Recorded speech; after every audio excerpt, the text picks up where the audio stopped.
From some of the previous videos, some of you might have been wondering why, when we calculate a probability, do we care about the probability of getting a value as extreme or more extreme as our observed value from our sample just by chance as a result of sampling error?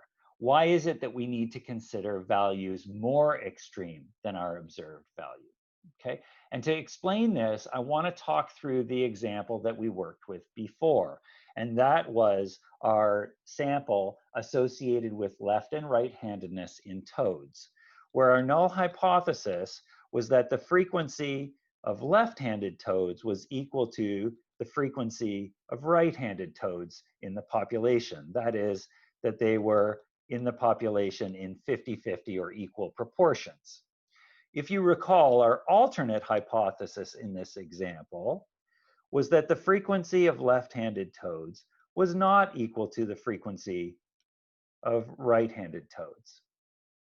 And in our statistical sample then, the researchers who performed this experiment found that 14 out of 18 toads were right-handed. Okay, now when we have a sample of 18 toads where when the null hypothesis is true, then most of the time our sample will contain 9 out of 18 right-handed toads because the frequency of left and right-handed toads in the population is equal. But just by chance, there's a chance that we might get 10, 11, 12, 13, 14, 15, 16, 17, or a very small chance that we might get 18 right-handed toads in our sample just by chance.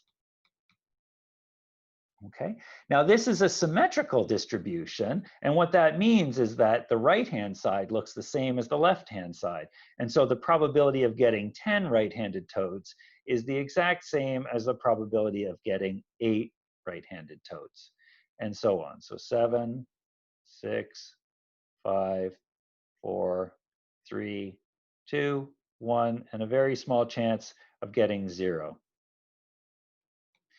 Now this is meant to be drawn symmetrically. All right, so in the sample, there were 14 right-handed toads, which corresponds to this probability here. So this is the probability of getting 14 out of 18 right-handed toads if the null hypothesis is true.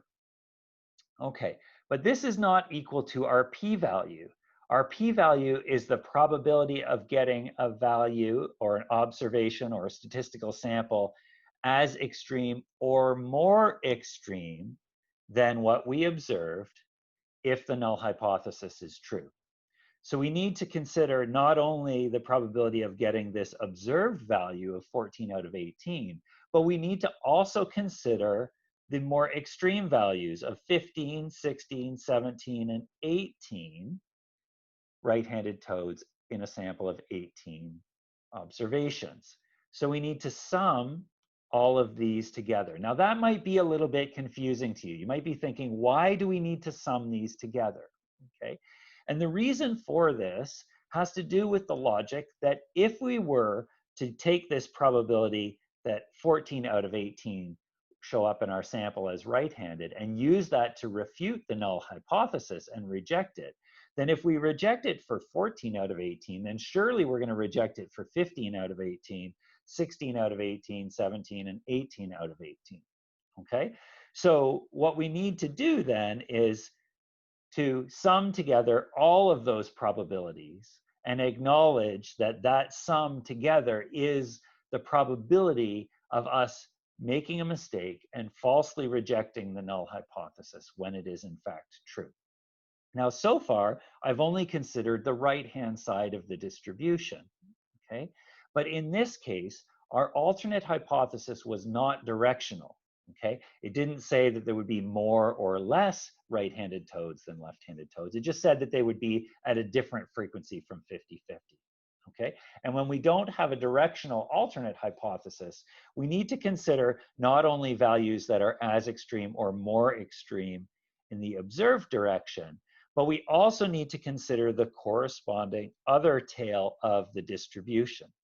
So 4 out of 18 left-handed toads, which is what we observed, is the same as 4 out of 18 right-handed toads in terms of its probability, because this is a symmetrical distribution, okay?